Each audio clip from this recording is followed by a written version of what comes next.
Ngayon, yung mga DDS din, tuwang-tuwa ho.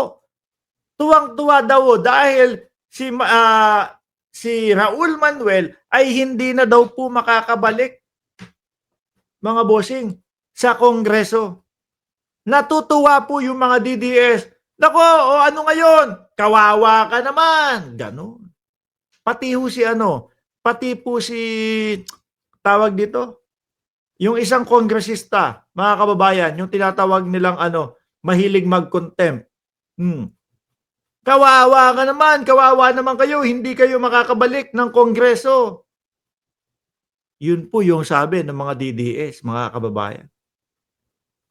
Paano babalik nga naman yan? Di ba? Hindi naman kumandidato.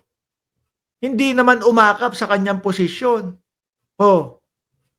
Sabi ni Raul Manuel, sa isang sulok ng DDS universe, no? Ay baka yun yung universe ni Kibuloy na inaangkin niya. Di po ba, mga kababayan? Sa isang sulok ng DDS universe, may mga natutuwa kasi di na raw ako makakaupo sa 20th Congress. Malamang, hindi naman ako kumandidato. Kasi sa inyo, mga DDS, ang hilig nyong maniwala agad. Ang hilig nyong, yung tipo bang pag ibinuka, ang bunganga nitong si Maharlika, pag ibinuka ang bibig ni Inday Sara Duterte, kahit walang ebidensya, papaniwalaan ninyo. Ang tawag sa inyo, uto-uto. No? Ang tawag sa inyo, uto-uto. Gullible, madaling maniwala, madaling mapapaniwala. Pati nga yung pag-uwi ni Tatay Digong paniwalang paniwala. Ha? Uuwi na? Hoy, naku, salamat po. Naku, thank you Lord. Uuwi na. Diba? Madali kayong mapapaniwala. Ay, Diyos ko, Lord. Paano? Ito, si Manuel. Kumbaga, siguro sabi niya, okay na. Pahinga na ako. Mukhang okay naman ang gobyerno ngayon.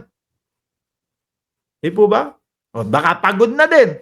Mga bossing, kaya hindi na tumakbo. Pinakalat po nung mga troll farm nila. Pinakalat po nung mga vloggers nila. Wala na. Hindi ka na makakabalik. Talo ka. Hindi naman pala natalo. Hindi lang kumandidato ulit. Di po ba? Mga bossing, ganyan kadali mauto ang mga DDS, mga kababayan.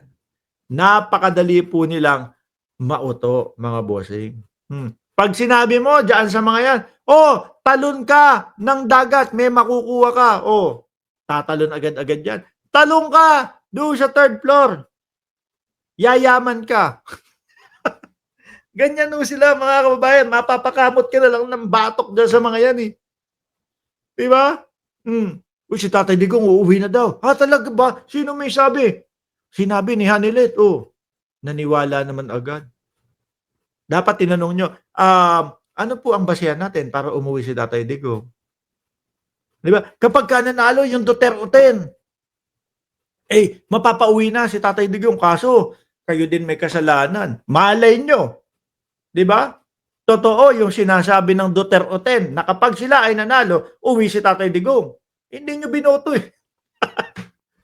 Hindi nyo binoto Biruin mo yung Kibuloy, lilimang milyon. Di ba? Kami dito, hindi ko nilalahat. Yung mga sumusuporta po sa gobyerno, yung mga sumusuporta po kay Pangulong Bongbong Marcos, unahin nyo na po ako. Ano sinabi ko sa mga vlog ko? 12 yan. Nung umpisa pa lang, 12 yan. Pero mga 5, 6 lang ang iboboto ko sa alyansa. Di po ba? Umpisa pa lang, sinasabi ko, bakit ko hindi iboboto si Tolentino? Kasi naniniwala ako, pagdating ng panahon, babalik lang yan din niya sa mga Duterte. Bakit hindi ko iboboto si Amy Marcos? Kasi nakikita natin, namamangka sa 2 ilog. Bakit ko hindi iboboto si Camille Villar? Kasi napakadaming problema nila, etc. At kung sino pa. Ngayon, kayo, ang sabi sa inyo, Duterte, wala nga akong naririnig sa inyo miski sa mga vlogger ninyo. Na, hindi ko iboboto si ganito, ganyan. Laging sinisigaw ninyo, Duterte, straight tayo, Duterte. Dahil uuwi si dating Pangulong Duterte. Hmm. Ngayon, ano paliwanag nyo doon? Lilimang milyon ang boto ni Kibuloy. Siya pa yung may pinakamalakas na loob na humingi ng recount, yung kampo niya. Ngayon, ano masasabi nyo? Napakalayo ng kinalalagyan ni Vic Rodriguez. O bakit hindi nyo ibinoto yun? Di po ba, mga kababayan? Tapos ito, tuwan-tuwa sila. Papakalat ng fake news. Pati ba naman yan, fake news din ninyo? Ano akala nyo sa sambayan ng Pilipino? Hey, pagmukhain natin tanga, yang mga yan, sila Raul Manuel. O, para pagtawanan ng mamamayang Pilipino. Sasagot at sasagot yan eh. Hindi naman po panahon ng 1980s ngayon o 1970s na hindi naaabot yung ibang mga kababayan natin. Di po ba? Oh, isang sulid nga dyan. Sulid! Nakikita ko yung mga sulid ninyo dyan. Huwag nyo kalimutan yung heart at yung kamao, tapos yung sulid. Ganyan ang mga DDS, mga kababayan. No? Nakikita ko po yung mga comment dyan sa inyo, hihingi ako ng paumanhin. Dahil nga po, kailangan ko magmadali, mga kababayan, hindi muna ako magsha-shoutout. Pero, mamayang gabi, pag live natin, shoutout ko kayong lahat hanggang sa maputol yung lalamunan ko. Okay? DDS, tigilan nyo na yung pagpe-fake news. Kawawa din yung inyong mga yung inyong mga supporter. Biruin nyo, susugod yung mga supporter nyo dito. Ay, kawawa, tingnan mo, si Raul Manuel naman, hindi na din nanalo, natanggal na din sa Congress. Yung pala ang katotohanan, alam namin na hindi siya kumandidato. Paano yun? Iyakan to the max yun. Napapahiya yung inyong mga supporter na imbis ho sana nakikinig na lang, makikipagbardago lang pa. O ano, iyak kayo ngayon. Lagas yung Congress. Diyos ko. Yung akbayan ni Cheljokno, ni Attorney Cheljokno, naniniwala ako 3 upuan ang nakuha nun. O yung Duterte Youth. Di ba? Duterte Youth. O, 2 upuan yun. Pagkatapos nasa ilalim, Tingog Party List, 2 upuan din. Di po ba? Mawala man yang sila Raul Manuel, mas nadagdag yung yung party list pa ni Senadora Leila de Lima.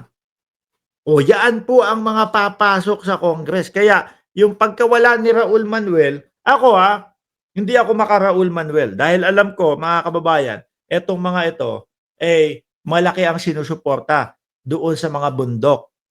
Ano po? Pero kayong mga DDS, wag kayong maging masaya dahil si Raul Manuel ay wala na. Dahil diyan pa lang sa top 5 pa lang, ilan na ang pumasok. Di ba? Sa Makatwid, mawala man si Raul Manuel. Hindi, nasa minority si Raul Meron pa ding mga papalit kay Raul Manuel. Di ba? At majority pa din ang Kongreso. Nandiyan pa si Martin Romualdez din na talagang kinaasaran ni Inday Sara Duterte. Ang hindi ko maintindihan sa mga DDS, paulit-ulit, Martin Romualdez kasi tatakbo ng presidente. Ni wala akong marinig doon sa tao na siya ay tatakbo sa pagka-presidente. Paulit-ulit sila doon, mga kababayan. Inalis ko na. Ngayon,